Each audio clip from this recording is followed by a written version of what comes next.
빌레몬서를 통해서 구하는 신자는 이렇게 산다 두 번째 시간입니다. 오늘 우리가 주목하고자 하는 인물은 오네시모와 바울이 되겠습니다. 오네시모는 그 이름의 뜻이 쓸모 있다라고 했죠. 그런데 주인 빌레몬에게 금전적 손해를 입힘으로써 쓸모 있던 사람이 쓸모 없는 사람이 되었습니다.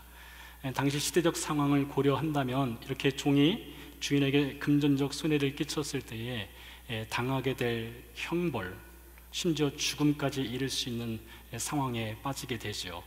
그러니 오네시모 입장에서는 매우 두려운 상황에 놓이게 된 것입니다. 그래서 오네시모는 이 문제를 해결하기 위해서 아마 많은 생각을 하였을 것입니다.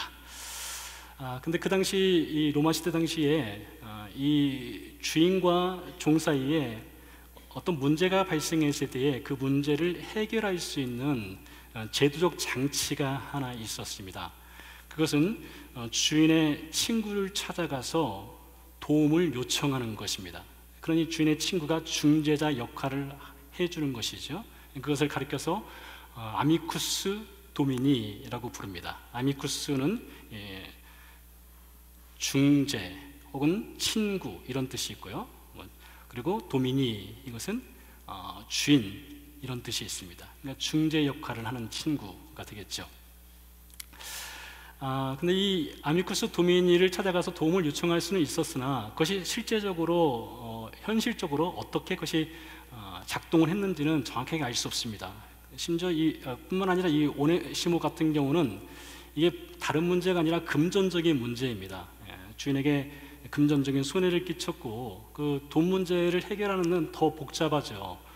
그래서 중재자가 예를 들면 돈을 대신 갚아주거나 혹은 중재자가 주인을 잘 설득해서 돈을 탕감받도록 해야 하는데 이것은 거의 불가능한 미션이라고 생각할 수가 있겠죠. 아무튼 오네시모는 이 주인의 친구를 찾아가게 되는데 여러 사람이 있었지 않겠습니까? 빌레몬에게. 그 중에서 오네시모가 생각한 인물은 바울이었습니다. 그것도 감옥에 갇혀있는 바울을 생각하게 된 것입니다. 왜 오네시모는 감옥에 갇혀있는 바울에게 아미쿠스 도미니 중재자의 돕는 역할을 해달라고 부탁을 하게 되었을까요? 성경이 말하고 있지 않으니까 추정할 뿐입니다. 아마 이럴 가능성이 있을 것 같습니다. 지난 시간에 우리가 배운 대로 이 빌레몬은 골로새에 살고 있고요. 바울은 골로새를 방문한 적이 없었습니다. 근데 어느 날 빌레몬이 에베소를 가서 바울을 만나 복음을 듣게 되었던 것이죠. 그리고 빌레몬의 삶이 완전히 바뀌게 되었습니다. 오네시모가 알고 있었던 주인 빌레몬은 여느 다른 로마 시민들처럼 황제를 숭배하고 여러 신들을 섬기는 사람이었죠. 그리고 그는 아마 사업가였다면 퇴폐한 목욕탕에 가서 사람들과 비즈니스를 하고 그리고 돈을 버는 그런 평범한 로마 시민이었을 것입니다. 어쩌면 주인으로서 종을 학대하는 사람이었을 수도 있어요. 그랬던 주인 빌레몬이 에베소를 다녀오고 나더니 사람이 완전히 바뀌어버렸습니다. 그의 말도 그의 생각도 종을 대하는 태도도 달라지게 되었습니다. 그래서 오네시모는 생각했을 것입니다. 우리 주인이 만난 바울이라는 사람이 도대체 어떤 사람이기에 우리 주인의 삶을 이렇게 송두리째 180도 달라지게 했을까? 바울을 찾아간다면 바울이 중재자 역할을 해주지 않을까? 이런 기대를 했던 것 같습니다. 그래서 바울을 찾아 감옥으로 가게 됩니다. 근데 바울이 오네시모를 만나서 이야기를 듣다 보니 오네시모의 사정이 매우 딱하지요. 근데 이야기를 듣다 보니 이 사람이 아직 예수님을 믿지 않는 비신자라는 것을 발견하게 됩니다. 그래서 바울이 볼 때 오네시모에게 정말 필요한 것은 빌레몬과 오네시모 사이의 문제를 중재해주는 바울보다 예수 그리스도가 더 필요하겠구나 이것을 알게 됩니다. 바울은 단순히 오네시모를 그냥 쓸모 있는 종으로서 다시 보내는 것이 아니라 그의 존재 자체를 복음으로 바꿔주고 싶었던 것입니다. 그래서 바울은 오네시모에게 예수 그리스도를 소개하게 됩니다. 예수님이야말로 오네시모가 정말로 만나야 될 아미쿠스 도미니, 중재자였던 것이죠. 여러분, 에베소서 2장을 보면 오네시모라고 하는 사람을 진단을 내리는 성경 말씀이 있습니다. 사실 그 오네시모에 해당되는 것은 그 사람뿐만 아니라 우리들도 마찬가지라고 생각을 하는데요, 에베소서 2장에 보면 오네시모를 이렇게 진단을 합니다. 오네시모는 하나님의 원수입니다. 하나님의 대적자입니다. 하나님의 진노와 공의의 심판 아래 놓여 있다라고 에베소서 2장은 말을 하고 있습니다. 때문에 오네시모는 하나님과 화목을 이루기 위해서는 반드시 중재자가 필요한데 그분이 바로 예수 그리스도였던 것이죠. 에베소서 2장 12절에서 16절 사이에서 바울은 하나님과 죄인 사이의 중재자이신 예수님에 대해 이렇게 증언을 하고 있습니다. 잘 들어보시기 바랍니다. 그때 너희는 그리스도 밖에 있었고 이스라엘 나라 밖의 사람이라. 약속의 언약들에 대하여는 외인이요 세상에서 소망이 없고 하나님도 없던 자이더니 이제는 전에 멀리 있던 너희가 그리스도 예수 안에서 그리스도의 피로 가까워졌느니라. 그는 우리의 화평이신지라 둘로 하나를 만드사 원수된 것 곧 중간에 막힌 담을 자기 육체로 하시고. 여러분, 자기 육체로 헐었단 말이 무엇입니까? 예수님이 십자가에서 죽어주심으로 우리와 하나님을 화목하는 관계로 만들어 주셨다는 의미가 담겨 있지요. 법조문으로 된 계명의 율법을 폐하셨으니 이는 이 둘로 자기 안에서 한 세 사람을 지어 화평하게 하시고 또 십자가로 이 둘을 한 몸으로 하나님과 화목하게 하려 하심이라. 원수된 것을 십자가로 소멸하시고. 에베소 2장 12절에서 16절 사이의 말씀은 하나님의 원수였던 우리가 예수 그리스도의 중재자 역할, 아미쿠스 도미니의 역할을 통해서 하나님과 화목하게 되었다는 말씀이에요. 그렇다면 예수님의 십자가 사건이 어떻게 죄인과 하나님을 화목하게 하는 그런 역할을 할 수가 있었을까요? 저는 이 시간 여러분에게 매우 중요한 메시지, 어쩌면 성경에서 가장 중요하다고 할 수 있는 복음을 말씀드리려고 합니다. 사실 이거보다 중요한 메시지는 없죠. 혹 여러분 가운데 아직 예수님을 만나지 못한 오네시모와 같은 분이 있다면 오늘 귀를 기울여서 잘 들어보시기 바랍니다. 아직 복음이 무엇인지 모르시는 분들이 있다면 오늘 메시지를 잘 들어보시기 바랍니다.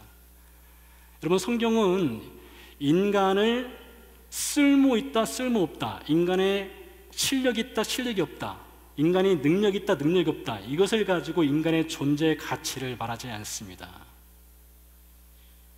성경은 이렇게 인간에 대해서 말을 하고 있습니다. 로마서 3장에 예를 들어보면 인간을 가리켜서, 우리들을 말합니다. 우리들을 가리켜서 의인은 없나니 하나도 없다, 모든 사람이 죄를 범하였다, 이렇게 말합니다. 이것이 인간의 현실이라는 거예요.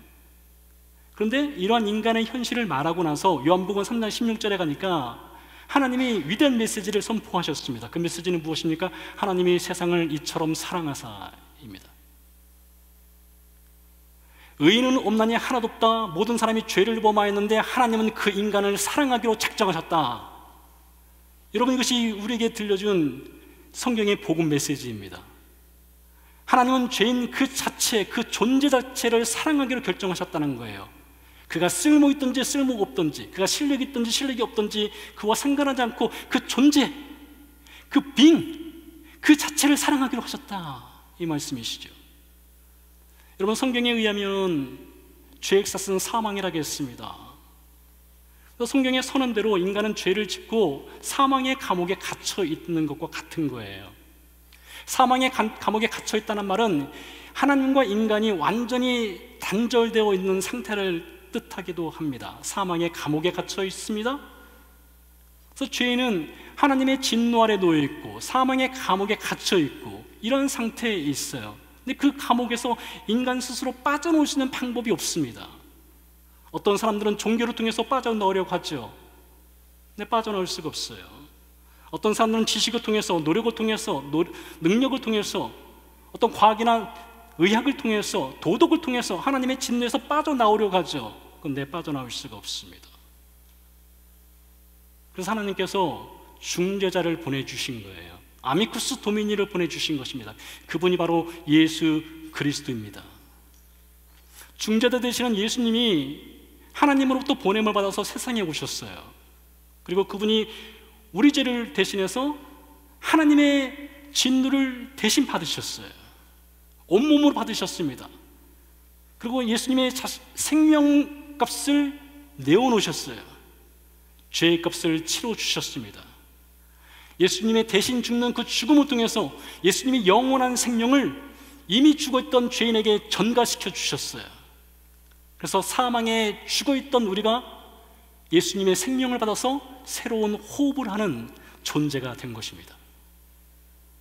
하나님이요, 예수 그리스도의 십자가 사건을 통해서 우리에게 먼저 손을 내밀어 주셨습니다. 예수님은 십자가에서요, 우리의 손을 붙잡으셨습니다. 예수님은 십자가에서 하나님의 손과 우리의 손을 하나로 묶어 주셨어요. 이게 예수님이 행하신 중재자 아미쿠스 도미니의 역할이었던 것입니다. 그 십자가를 통해서 바울이 은혜를 받았습니다. 바울이 아미쿠스 도미니, 예수님의 중재자, 그 십자가 사건을 만난 거예요. 바울뿐입니까? 빌레몬도 만났습니다. 빌레몬뿐입니까? 여러분도 만났습니다. 하나님이 여러분의 손을 십자가로 통해서 붙잡아 주신 것입니다. 그리고 오늘 또 다른 한 사람이 이제 아미쿠스 도미니, 예수 그리스도라는 중재자를 만날 때가 된 겁니다. 그 사람의 이름이 오네시모입니다. 오네시모는 도움을 청하기 위해서 바울을 찾아왔습니다. 그의 딱간 사정을 바울에게 알렸습니다. 도와달라고 했습니다. 그런데 거기에 보이지 않는 하나님의 일하심이 있었던 거예요. 그 당시에 1세기 당시에 로마 세계에 1억 5천만 정도가 살았습니다. 엄청난 숫자지 않겠습니까? 1억 5천만이 살고 있는데 그 중에 한 사람, 오네시모 한 사람을 위해서 하나님은 창세 이전부터 그를 구원하기 위한 계획을 세우셨어요. 그리고 때가 되었을 때 오네시모를 바울에게 보냈어요. 그리고 바울을 통해서 중재자 되시는 예수 그리스도를 소개한 것이죠. 바울이 10절에서 이렇게 말을 하고 있습니다. 갇힌 중에서 낳은 아들 오네시모를 위하여 내게 간구하노라. 바울이 감옥에 갇혀 있을 때 오네시모를 낳았다 이렇게 표현합니다. 이것은 문학적인 표현이지만 바울이 마치 해산하는 여인이 그 해산의 고통을 통해서 아이를 낳듯이 내가 오네시모를 낳았다 이렇게 표현하고 있어요. 이게 무엇입니까? 바울이 오네시모를 정말로 사랑했던 것 같아요. 아이를 낳는 심정으로 예수 그리스도의 복음을 전한 것 같습니다. 그래서 예수님이 누구신지, 예수님이 세상에 왜 오셨는지, 왜 십자가에서 죽으셔야만 했는지, 예수님이 가져온 부활의 그 영광이 엄청난 우리에게 은혜를 주셨는데 그 은혜가 무엇인지를 바울이 전했습니다. 바울이 복음의 씨앗을 오네시모에게 뿌려준 거예요. 물을 준 것입니다. 그리고 하나님은 일을 하셨습니다. 바울을 통해서 하나님은 오네시모를 구원하신 것입니다. 12절 말씀에 보니까 바울이 이렇게 말합니다. 이렇게 복음을 들은 오네시모에 대해서 말하기를 내가 그를 돌려보내느니, 내게 그를 돌려보내느니 그는 내 신복이라. 바울이 오네시모를 표현할 때 신복이라고 했습니다. 신복. 이 신복이란 말은 하트입니다. 하트. 그는 나의 심장이라고 표현하고 있어요. 오네시모를 심장이라고 말합니다. 여러분, 사람이 심장이 없이 살 수 있습니까? 없지요. 사람은 심장이 뛰어야만 살 수 있는 존재 아니겠습니까? 오네시모가 바울을 찾아갈 때는 그는 쓸모없는 사람이었습니다. 실패자였습니다. 그런데 바울을 통해서 복음을 듣고 나니까 그는 심장이 되었어요. 바울을 살아 숨쉬게 하는 심장이 된 것입니다. 근데 바울이 또 이런 얘기를 합니다. 내가 예수 그리스도의 심장으로 너희를 사랑한다 이렇게 말을 하고 있어요. 자, 그 표현을 가지고 보니까 우리가 어떤 존재이냐? 우리는 예수 그리스도의 심장과 같은 존재인 거예요. 여러분, 이게 얼마나 놀라운 하나님의 은혜입니까? 여러분의 실력과 상관없이, 여러분의 쓸모의 유무와 상관없이 여러분은 예수 그리스도의 십자가를 통해서 예수님의 심장과 같은 존재가 된 것입니다. 이렇게 예수 그리스도의 심장과 같은 존재로 바울이 복음을 통해서 오네시모를 새로운 존재로 살아가도록 길을 열어주었습니다. 자, 이것이 예수님께서 십자가를 통해서 죄인과 하나님을 화목하게 하는 중재자 역할, 바울이 복음을 통해서 오네시모를 예수 그리스도의 심장이 되게 하는 중재자 역할을 한 것입니다. 자, 그래서 이 말씀을 통해서 이 복음을 들은 모든 신자들, 복음을 들은 모든 신자들은 누군가의 중재자 역할을 하도록 부르심을 받았다는 것을 우리는 기억을 해야 됩니다. 여러분은 중재자 역할을 하도록 부르심을 받은 거예요. 자, 8절 말씀 이하에서 바울이 어떻게 중재자 역할을 잘 해내는지를 보시기 바랍니다. 8절에서 이렇게 말을 하고 있습니다. 이러므로 내가 그리스도 안에서 아주 담대하게 내게 마땅한 일로 명령할 수도 있으나, 여러분, 당시 바울이라고 하는 사람은 목회자 혹은 선교사로서, 신학자로서 대단한 인물이었죠. 빌레몬과 비교해 본다면 빌레몬은 골로새에 있는 어느 작은 교회의 목회자, 평신도 목회자였을 것입니다. 바울은 정말 대단한 인물이죠. 바울은 그의 위치적으로 볼 때는 빌레몬에게 이것이 옳은 것이니까 오네시모를 받아들이시오, 용서하시오 라고 명령을 할 수 있다는 거예요. 그런데 어떻게 끝납니까? 명할 수도 있으나, 내가 명령할 자격이 있고 권리가 있지만 그렇게 하지 않겠다는 거예요. 그럼 어떻게 하느냐? 9절에 보니까 도리어 사랑으로서 간구하노라. 나이가 많은 나 바울은 지금 또 예수 그리스도를 위하여 갇힌 자 되어. 갑자기 바울이 나이 이야기를 꺼냈습니다. 나이가 그때 좀 많았던 것 같습니다. 여러분, 우리나라 사람들이 싸우다가 뭔가 잘 안 되면은 그때 뭘 꺼냅니까? 너 몇 살이야? 민증 까보자, 그런 얘기 하지 않습니까? 나이를 가지고 상대방을 좀 제압해 보려고 하는 것을 볼 수 있죠. 여러분, 바울이 지금 그 얘기하는 것입니까? 내가 나이 많으니까, 나이 많은 사람이 말하니까 좀 들어, 이거 말하려고 내가 나이가 많아, 이걸 말하는 것일까요? 그게 아니죠. 바울에게는 나이값이 있습니다. 사람들 나이값 해야 된다 이런 말 하지만 바울에게 나이값이 있어요. 바울에게 있는 나이값은 너 이거 옳은 것이니까 그거 해, 이런 나이값이 아닙니다. 바울에게 있는 나이값은 도리어 내가 사랑으로 간구한다, 사랑의 나이값이 있는 거예요. 사랑의 나이값이요. 한때 바울은요, 옳은 것에 매우 집착했던 사람이었습니다. 그는 FM 신자였어요. FM 목회자였고 FM 선교사였습니다. 한 번은요, 사도행전 10장에 보면 바울이 바나바와 함께 첫 번째 선교 여행을 떠나게 되는데요, 그때 바나바의 조카인 요한 마가가 동역을 하게 됩니다. 젊은 친구였습니다. 근데 투르키에 있는 타우루스 산맥을 넘다가 너무 힘드니까 이 요한 마가가 중도에 포기하고 돌아가 버립니다. 첫 번째 선교에 실패를 하게 되죠. 두 번째 바울과 바나바가 선교 여행을 떠날 때에 바나바가 자신의 조카, 한 번 실패한 조카를 다시 선교 동역자로 부르자고 말을 합니다. 그때 바울이 뭐라고 했을까요? 단칼에 거절합니다. 얼마나 차가웠는지 몰라요. 같이 못 가겠다 했어요.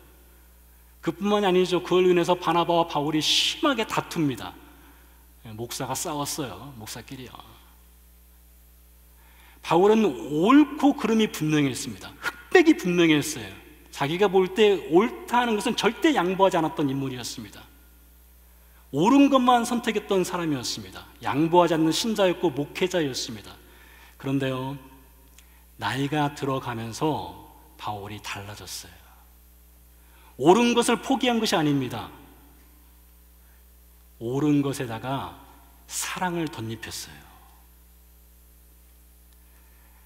그냥 나이가 들어간 것이 아니라 사랑을 덧입힌 옳음, 그 사랑의 값을 하는 어른이 되게 된 것입니다.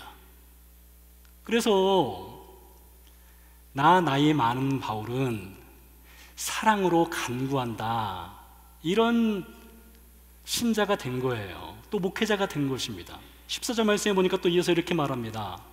다만 내 승낙이 없이는 내가 아무것도 하기를 원하지 아니하노니 이는 너의 선한 일이 억지같이 되지 아니하고 자의로 되게 하려 함이라. 바울이 겸손해졌습니다. 처음부터 이렇게 겸손한 사람이었느냐? 그렇지 않아요. 나이가 들어가면서 사랑을 덧입게 되니까 사랑의 나이값을 하고 겸손한 나이값을 하는 사람이 되어 간다는 것이죠. 우리가 좋아하는 고린도서 13장 사랑장이 있지 않습니까? 바울이 사랑에 대해서 노래를 하죠. 얼마나 아름답고 좋은 노래입니까? 우리가 다 좋아합니다.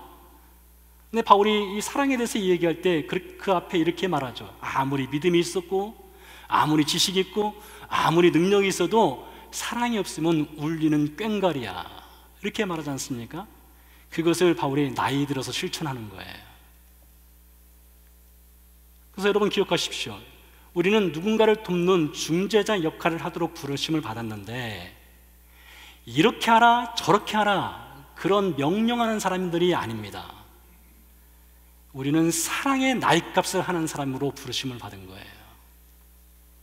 그러기 위해서는 우리가 붙들어야 될 것이 있습니다. 여러분, 복음의 가치를 붙드셔야 됩니다. 말씀드린 것처럼 복음이라고 하는 것은 우리를 존재 자체를 보는 겁니다. 이 사람을 구원하면 이 사람을 통해서 쓸모 있는 일들이 있겠구나, 그래서 우리를 구원하시는 것이 아니에요. 어떤 분들은 그렇게 말을 하더라고요. 하나님이 바울을 왜 구원하셨느냐? 하나님이 바울을 구원하신 이유는 바울은 그 당시에 지식 있는 사람이고 훌륭하고 능력 있는 사람이니 바울과 같은 사람을 구원하면 소아시아 지역의 전역이 복음화 될 수 있기 때문에 그를 쓰기 위해서 구원하셨다. 그렇지 않습니다. 쓸모를 위해서 구원하신 것이 아니에요. 존재를 사랑하기 때문에 구원하신 것입니다. 여러분, 그래서 우리가 이 복음의 가치를 잘못 왜곡하고 곡해를 하게 되면 사람을 쓸모에 의해 가지고 그 사람을 판단하게 돼요. 근데 바울을 보십시오. 그가 진정으로 예수 그리스도의 그 복음의 가치를 알고 나니까 사랑의 값으로, 겸손의 값으로 나이가 들어가요. 다음으로요, 우리가 누군가를 돕는 중재자가 되기 위해서는 도움 받는데 익숙해질 필요성이 있습니다. 사실 이것은 저 개인적으로 매우 어려운 것입니다. 그래서 제 성격이 누구에게 도움받는 것을 굉장히 어려워하기 때문에 이 말씀은 사실 저한테 해당되는 말씀이기도 합니다. 근데 생각해보면 사람은 태어나서부터 죽을 때까지 도움받습니다. 그렇지 않습니까? 아이가 태어나면 먹는 것부터 시작해가지고 싸는 것, 입는 것 다 도움받습니다. 도움 없이 아기가 살아갈 수가 없죠. 근데 여러분, 죽고 나서도 여러분 도움받는 거 아세요? 우리가 죽고 나면 누군가 우리를 도와줘야 돼요. 누군가의 도움을 받아서 땅에 묻히든지 화장을 하든지 하지 않습니까? 결국에는 사람은요, 처음부터 죽을 때까지, 죽음 이후까지도 누군가의 도움을 받습니다. 그러니 여러분, 도움받는 것에 너무 어려워하지 마세요. 저에게 하는 말입니다. 근데 알고 보면요, 이 도움이라고 하는 것은요, 결코 일방적이지 않습니다. 도움이라고 하는 것은요, 도움 주는 사람에게도 기쁨이 되고 도움을 받는 사람에게도 큰 행복이 됩니다. 서로에게 큰 도움과 큰 기쁨과 서로를 살리는 것이 이 도움이라고 하는 것이에요. 여러분, 나무를 보십시오. 혼자 크는 나무 없습니다. 몇백 년 동안 잘 자라는 나무들은 반드시 그 옆에 다른 나무들이 함께 있어요. 같이 비바람 맞아주고요, 그러면서 같이 자라는 거예요. 여러분 아실지 모르겠으나 톰 행크스가 주연한 영화 캐스트 어웨이라는 영화가 있습니다. 매우 재미도 있고 메시지가 매우 좋은 영화입니다. 그 영화에 보면 톰 행크스가 잘 나가는 회사 직원이었습니다. 어느 날 비행기를 타고 가다가 비행기가 추락을 했어요. 무인도에 떨어졌습니다. 홀로 남게 되었죠. 오랜 세월 동안 무인도에서 보내다 보니 얼마나 적적하고 외롭고 힘들었겠습니까? 그러다가 어느 날 톰 행크스가 윌슨을 만납니다. 너무 기뻐서 윌슨을 부둥켜 안았어요. 윌슨과 함께 식사도 합니다. 잠잘 때 같이 잠도 자고요, 대화도 나눕니다. 때로는 삐지기도 하고요, 싸우기도 합니다. 등을 돌릴 때도 있고요. 수영도 같이 하고 같이 놀아요. 윌슨과 사랑에 빠졌습니다. 어느 날 뗏목을 타고 바다를 향해 나가다가 파도가 넘실거리면서 윌슨이 바다에 빠졌어요. 윌슨을 구하겠다고 톰 행크스가 바다에 뛰어듭니다. 목숨을 걸고요. 근데 윌슨을 구하지 못해요. 그때 톰 행크스가 이런 말을 하죠. I am sorry, 윌슨. I am sorry, 윌슨. 톰이 하루를 버텨낼 수 있는 힘을 그 윌슨으로부터 받았던 거예요. 윌슨은 파도에 밀려서 저 멀리 떠내려가고 있어요. 그를 구할 수 없어요. I am sorry, 윌슨. 근데 여러분, 그 윌슨이 누군지 아십니까? 사실 누가 아니라 그 윌슨은 말리볼입니다. 배구공이에요. 여러분, 배구공도 사람을 이렇게 돕더라고요. 배구공도 사람을 살아낼 수 있는 하루의 생명의 호흡을 주더라고요. 근데 여러분, 알고 보면 바울이라는 사람이 혼자 잘나가지고 위대한 신학자, 위대한 선교사, 위대한 목회자가 됐느냐? 그렇지 않습니다. 바울이라고 하는 사람은요, 평생 도움을 받으면서 살았어요. 그가 신자가 되기 위해서 예수 그리스도의 십자가의 도움을 받았습니다. 그가 신자가 된 이후에 바나바가 전심전력을 다해서 바울을 도왔어요. 베드로가 도왔고요, 다른 제자들의 도움을 받았습니다. 로마서 16장에 보니까 바울이 이렇게 써내려가고 있습니다. 자신을 도왔던 사람들의 이름을 하나하나 기록을 하면서 감사를 표현하고 있습니다. 그리고 오늘 바울은 오네시모를 돕는 중재자가 되었습니다. 오네시모는 바울을 통해서 예수 그리스도라는 진정한 중재자를 또 만나게 되고요. 그런 여러분, 도움 받아야 할 일이 있을 때 여러분 기꺼이 도움을 받으십시오. 그리고 그것을 사랑의 빛으로 기억하십시오. 언젠가 그것을 갚으십시오.